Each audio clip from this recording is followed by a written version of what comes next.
ఈ model question చాలా important. దీన్ని 2 మెథడ్స్లో సాల్వ్ చేద్దాం. ఒకటి ట్రెడిషనల్ మెథడ్, ఇంకోటి షార్ట్ కట్ కానీ మీరు వింటే చాలా ఈజీగా విత్ ఇన్ సెకండ్లో మీరు ఆన్సర్ చేయొచ్చు. ఎలాగో చూద్దాం. ఫస్ట్ మెథడ్ సాల్వ్ చేద్దాం, ట్రెడిషనల్ మెథడ్. ఇప్పుడు sin 18 ఉంది, cos 72 ఉంది.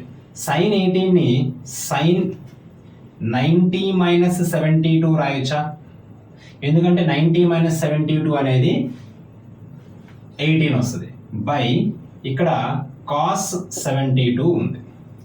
సో sin 90 మైనస్ తీటా ఏంటి? cos theta. So cos 72 divided by cos 72 ఏమవుతుంది? ఆన్సర్ 1 అవుతుంది.